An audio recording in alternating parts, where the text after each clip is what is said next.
तर कसं काय मंडळी, इंस्टाग्रामचे रील्स बघून मला पण इच्छा झाली आज आपण जायचं फिरायला. लाईफ विथ रुटीन मध्ये मी रुटीन स्वागत करतो तुमचा माझ्या नवीन व्हिडिओ. 2-3 दिवसापासून माझ्या इंस्टाग्रामवर फक्त आणि फक्त फिरायला जायचे व्हिडिओज येत होते. तर हे बघून सगळं माझी पण इच्छा झाली की आज आपण जायचं फिरायला. झालं असं ना भाऊ की आज तो फायनली दिवस आला आणि मी चाललोय फिरायला जायला. तर मी काढलं गाडी आणि निघालो. तो प्लेस आहे नागपूरपासून फक्त 45 किलोमीटर, जो की अनसीन आहे आणि हिडन आहे. आणि रस्त्यात जाताना मला दिसलं हाच माझं कॉलेज आहे जिथे मी माझं पोस्ट ग्रॅज्युएशन कंप्लीट करतोय. आणि लवकरच त्यावरचा पण व्हिडिओ एकदा मी टाकणार नक्कीच. तर लवकरच माझ्या चॅनलसोबत तुम्ही जोडून राहा. आणि त्यानंतर मग आम्ही निघालो आहे. जाताना रस्त्यात मी पण एकदम मस्त हिरोसारखा चष्मा लावून निघालो आहे. आणि आमच्या नागपूरचं हे लोकमत बिल्डिंग फेमस. तर म्हणतात ना लोक की नागपुरात काय आहे, तर आमच्या नागपुरात खूप काही आहे बघायसाठी. आणि एवढे दिवस मी माझे एथिकेट्स हे ते पकडून बसलेलो होतो, पण मी आज माझे एथिकेट्स आणि हे ते सगळे सोडून बसलोय आणि मला जे वाटतंय ते मी बोलतो. इतक्या दिवस मला असं वाटायचं की नाही आपण चांगल्या पद्धतीनेच बोलायला पाहिजे, पण नाही, आता मला असं वाटतंय की नाही आपण जेवढ्या गावठी पद्धतीने बोलायचं आहे ना तेवढ्या गावठी पद्धतीने बोलायला मी चालू करणार. मी माझे सगळे एथिकेट्स आणि हे ते सगळे सोडून मी आतापासून नवीन माझी सुरुवात करणार आहे व्हिडिओ बनवायसाठी. तर लगेच तुम्ही माझ्या चॅनलला सबस्क्राईब करा आणि असंच माझ्या चॅनलला तुम्ही जोडून राहा.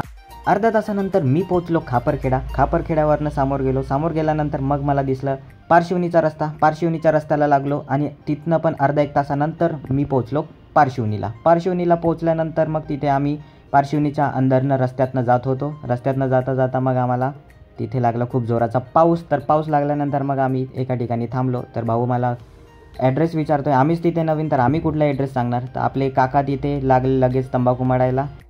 झाला काकाचा तंबाखू खाऊन काका पण निघाले, आम्ही पण निघालो.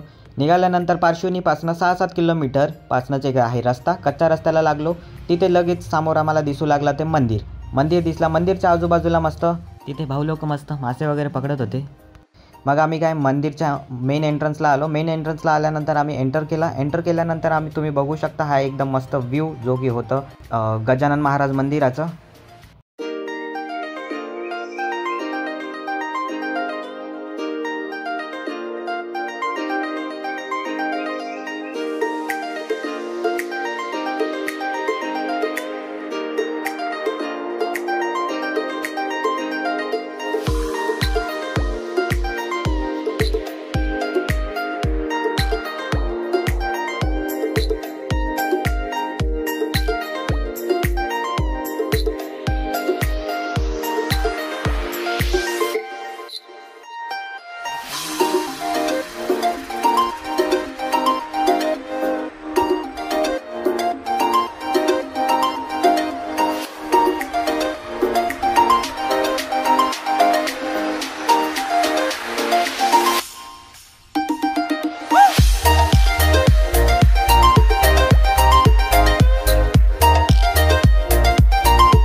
तर मित्रांनो, हा व्हिडिओ बघून हा मंदिर बघून कसं फील झालं तुम्हाला ते मला कमेंट बॉक्समध्ये नक्कीच सांगा.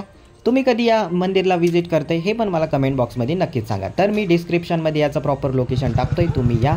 बस आल्यानंतर याची स्वच्छता जशी आहे तशीच राहू द्या. बस एवढीच विनंती आहे. Please do like, share and subscribe.